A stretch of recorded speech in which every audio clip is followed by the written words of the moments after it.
4 November છે મારી birthday. તો આજે આપણે બનાવીશું મંચુરિયન ફ્રાઈડ રાઈસ. તેના પહેલાં મંચુરિયન કેવી રીતના બનાવીશું એ જોઈ લો. 3 ગાજર છીણી લઈશું, અડધી કોબી છીણી લઈશું, પછી કોર્નફ્લોર 3 થી 4 ટેબલ સ્પૂન, પછી એક આદુ છીણેલું, એક મરચું છીણેલું, થોડુંક મીઠું, બરાબર. પછી આ છે ને ચારેય વસ્તુને આપણે મિક્સ કરી દઈશું, પણ આમાં પાણી નથી નાખવાનું. કેમ? કારણ કે ગાજરનું અને કોબી બેનું પાણી છૂટશે, એટલે પાણી અને તેલની આપણે જરૂર જરાય નથી. હવે આપણે આ ચારેય વસ્તુ મિક્સ કરી દઈશું. કોબી, ગાજર,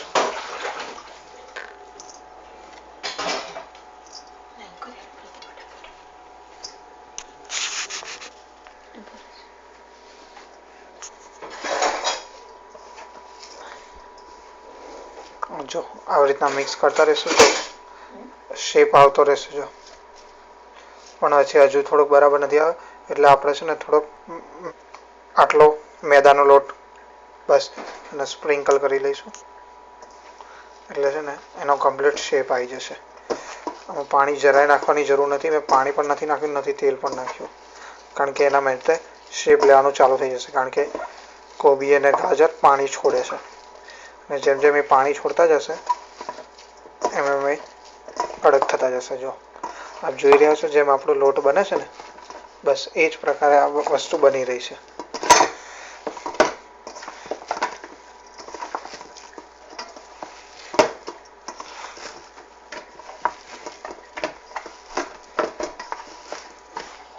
આપણો ડો તૈયાર થઈ ગયેલો છે. હવે મસ્ત નાના નાના બોલ આવી રીતના આપણે બનાવીશું. એક વાડકી ભાત મૂકી દેવાનો, અને મંચુરિયન જોડે જોડે બોલે તૈયાર થઈ ગયા છે. તેલે મૂકી દીધું છે. જેવું તેલ આવશે એટલે આપણે બોલ નાખી દઈશું, પણ ત્યાં સુધી ભાત નાખી દઈશું. પણ જ્યારે તમે ભાત કરતા હોય તો વિનેગર અડધી ચમચી કાં તો 1 ચમચી તમારે નાખવાની, તો જેથી ભાત છે ને છૂટા થશે અને વ્હાઈટ પણ ક્લિયર થશે, જેમ આપણે હોટલમાં ખાતા હોય એવી રીતના તમને લાગશે. અને હજુ એક વસ્તુ, કે જ્યારે તમે આ વિનેગર નાખો તો એક વસ્તુ યાદ રાખવાનું, કે તમારે 5-5 મિનિટે હલાવી રાખવું પડશે, અને નહીં હલાવો તો પછી ભાત ચોંટી જશે. કારણ કે વિનેગર નાખ્યા પછી વિનેગર પાણી જોડે છે ને ભાતને ચોંટાડે છે. એટલે જેવું તમે વિનેગર જેવું નાખો તો પહેલાં ભાતને હલાવી લેજો, અને ભાત હલાવ્યા પછી એને પાછા જેમ જેમ ભાત થતાં 15 થી 20 મિનિટ લાગશે, અને 5-5 મિનિટે આવી રીતના હલાવતા રહેજો, એટલે જેથી ભાત ચોંટે નહીં. તેલ આવી ગયું છે, એટલે હવે આપણે બોલ્સ નાખી પણ દીધા છે, અને આ જ્યાં સુધી આવી રીતના બ્રાઉન રંગ ના થાય ત્યાં સુધી એને થવા દેવો.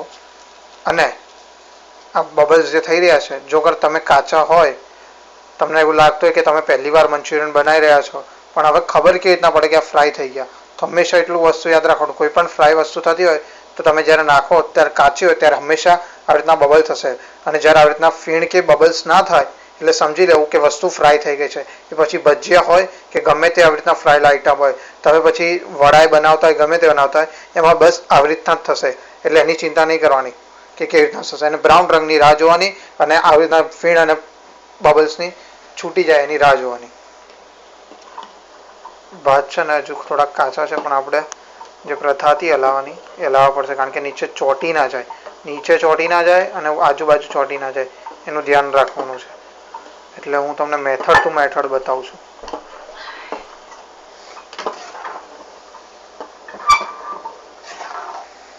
બ્રાઉન રંગ થઈ ગયો છે, હવે આપણે કાઢી લઈશું બહાર. જોઈ રહ્યા છો?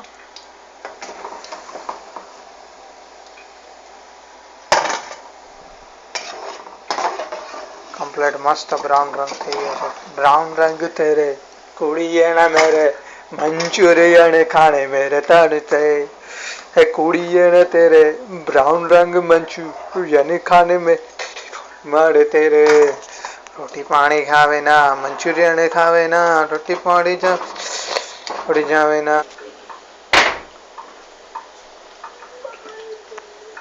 જોઈ રહ્યા છો આપણો ભાત પણ તૈયાર થઈ ગયો છે. હવે આપણે ગેસ બંધ કરી દઈશું. ઓકે, આપણા રાઈસ રેડી છે અને મંચુરિયન પણ રેડી છે. આપણે બનાવીશું બંનેને મિક્સ કરીને મંચુરિયન ફ્રાઈડ રાઈસ. આપને આગળ જોવું હોય તો એના માટે મારો પાર્ટ 2 જોજો. એમાં કેવી રીતના આપણે મંચુરિયન ફ્રાઈડ રાઈસ બનાવીશું. તો મળીએ પાર્ટ 2માં. થેન્ક યુ વેરી મચ જોવા માટે. મારો વિડીયો લાઈક અને સબસ્ક્રાઈબ કરો. Thank you very much for watching my video.